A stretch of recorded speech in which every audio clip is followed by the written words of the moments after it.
Damos início a mais um programa, Anatomia do Poder, que leva o conhecimento do público de todos os estados do Brasil. A Rede Vida, felizmente, vai a todos os estados do Brasil.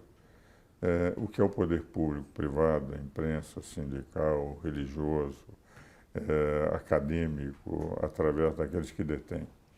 E dessa maneira o telespectador pode conhecer um pouco de que forma agem, quais são os problemas que enfrentam, quais são as dificuldades e, ao mesmo tempo, quais são as soluções que vem apresentando no exercício desse poder. Hoje temos como convidado o Padre Barão, que é hoje o cura da Catedral de São Paulo. Ele é o responsável, portanto, pela igreja da terceira maior, que é a sede da terceira maior arquidiocese do mundo. São Paulo, com o nosso cardeal Dom Odílio, hoje tem 6 regiões episcopais e mais de 300 paróquias que compõem a arquidiocese. E a sede principal, que é a sede da arquidiocese, é evidentemente a Igreja Matriz, a nossa catedral, que fica na Praça da Sé, cabendo ao Padre Baronto a responsabilidade. Então nós queríamos conhecer um pouco o Padre Baronto, conhecendo as inúmeras dificuldades que tem que enfrentar pelo local em que está, a manutenção de todos aquele que é uma obra arquitetônica magnífica, a nossa catedral, os problemas do nosso órgão, que o amigo deve estar também tendo que enfrentar. Enfim, aquilo que os que estão de fora não sabem o que é administrar uma sé da Arquidiocese de São Paulo. Muito obrigado por vir ao nosso programa. O nosso telespectador vão conhecer um pouco o que é a Catedral da cidade de São Paulo. Bem, doutor Ives, eu posso lhe dizer da minha satisfação de poder estar aqui nesse programa e poder compartilhar com o senhor, com seus telespectadores, a respeito da nossa Catedral Metropolitana. De fato, a catedral, o tamanho dela corresponde ao tamanho dos problemas que ela tem que enfrentar, não é? Sejam eles internos, não é? Como também externos. Evidentemente, salta aos nossos olhos os problemas no entorno da catedral. Não é? A catedral é esse belíssimo edifício, não é? Edificado como marco da presença da igreja na cidade de São Paulo, mas que vê o rosto de Deus, né, desfigurado nessas pessoas que estão em situação de rua e que clamam por uma ação, né, mais forte, mais social, que lhes apresente uma solução para aquele problema. Então, nós vivemos eu pessoalmente vivo essa angústia, eu diria, pastoral, né, de ver o edifício e a sua importância, ao mesmo tempo a sua função, não é, eclesial, e ao mesmo tempo me vejo o tempo todo desafiado como igreja, ali naquele local, a dar uma resposta à situação, sobretudo, das pessoas em situação de rua. A igreja, ao longo de todos esses anos, ela se preocupa muito com essa questão social, não é? E se preocupa por uma motivação não propriamente, digamos assim, política, não é? Mas por uma motivação de ordem mais evangélica, espiritual mesmo, que não deixa de ser política, evidentemente, mas ela, em primeiro lugar, é evangélica. Então, a igreja faz pelo pobre porque vê no rosto do pobre o rosto do próprio Jesus. Então, por isso que ela quer cuidar desse corpo que está ali mutilado, desfigurado, acidentado, ferido, né? E, graças a Deus, não tem faltado grupos, pessoas, organizações, instituições eclesiais que vão em socorro dessas pessoas.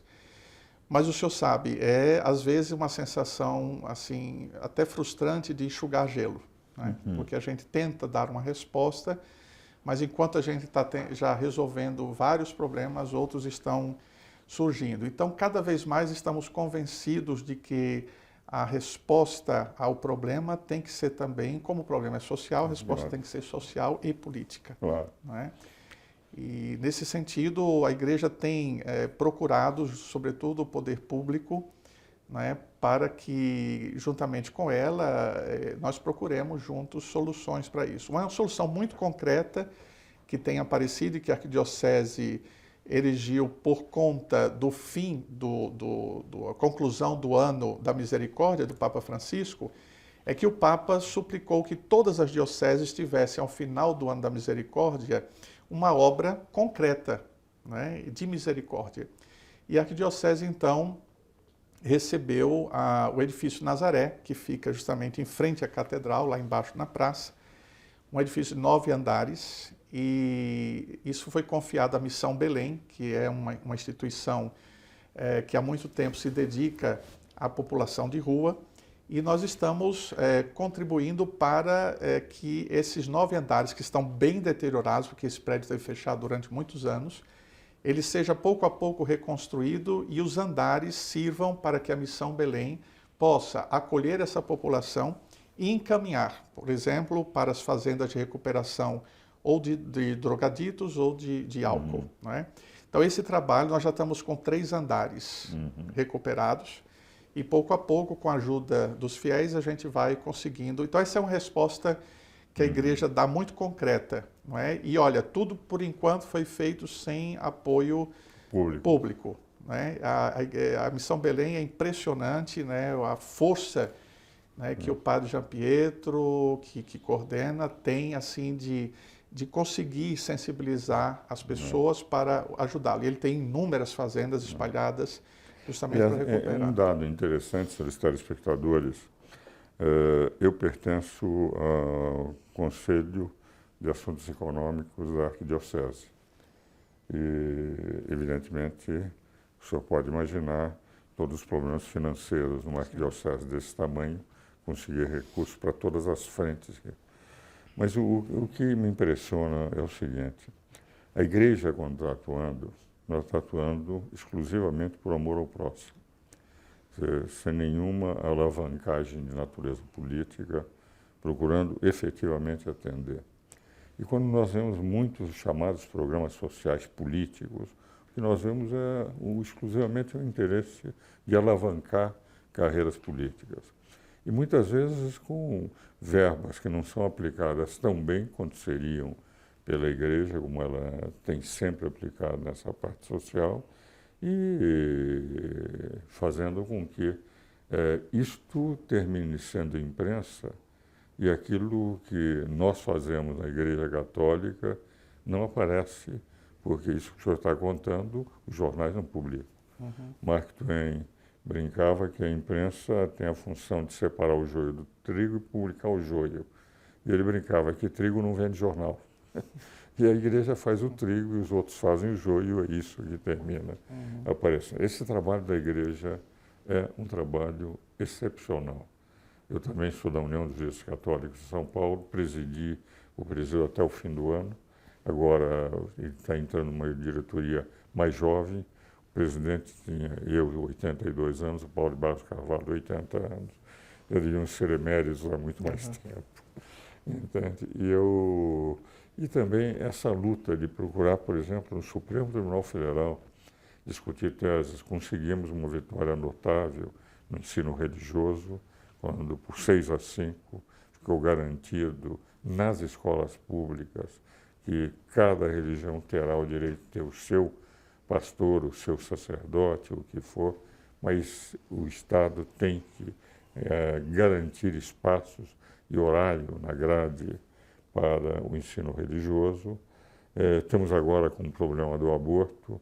Nós conseguimos, para a União dos Juristas Católicos de São Paulo, que a ministra Rosa Weber não aceitasse a liminar que foi pedida para concordar no aborto de uma moça que não tinha condições, dizia ela, de cuidar de um 3º filho, porque já tinha 2, o que foi uma vitória também da UJUCASP.